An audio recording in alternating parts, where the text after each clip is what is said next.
Welcome back, everybody. Today I have a video previewing some new games coming out on the Nintendo Switch this year that I am excited to play and will be covering on the channel.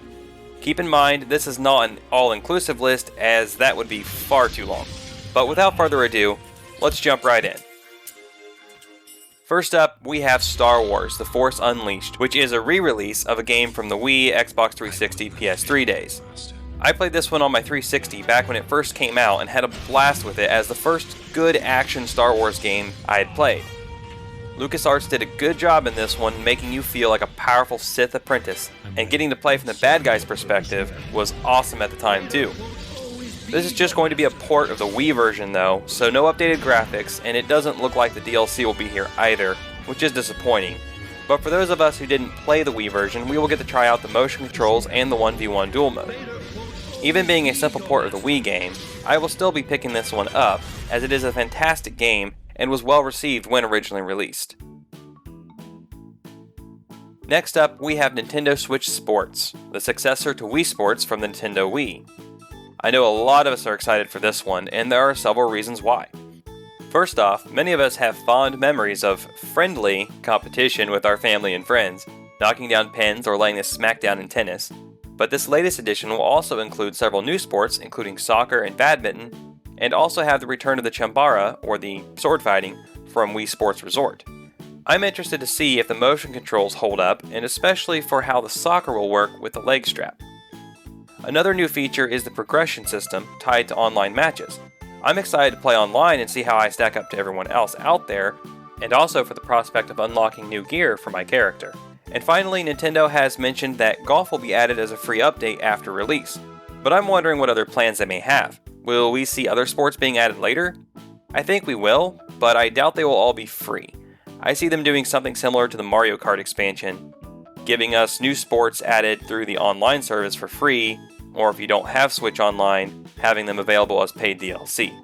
It would be awesome to be free, but I just don't see that happening, especially if the game does well. I am so glad for this next one. We have Mario Strikers Battle League, bringing back a hit from the GameCube days. I remember having a blast with it back in the day, and it was one of the games that surprised me. It was outside of my usual genre of games. The new Mario Strikers Battle League looks like Nintendo took that original game, gave it a protein shake and some steroids, and sent it on its way. It will include the ability to have 8 players on the same system, which provides awesome prospects for some rivalry among friends and family. I can only imagine the chaos with 8 people all in the same room competing against one another. But if playing against each other strains your relationships, you can join forces and start a club online to compete against other clubs for the top spot, though you can only take 2 people per system online. While competing with friends and family or others online, it looks like we will have an arsenal of power-ups and equipment to take with us. The gameplay on this one kinda looks like Mario Kart on the soccer pitch, and I cannot wait to play it. Let me pause here real quick and ask you what games you are excited for this year on Switch. What do you think about the titles in this video?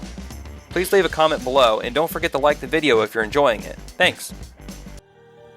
To round out the video, I have 2 upcoming RPGs which I think a lot of you are excited about.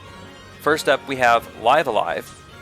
Originally released only in Japan on the SNES, this is a Squaresoft RPG that will have you playing through 8 different time periods with different characters and stories.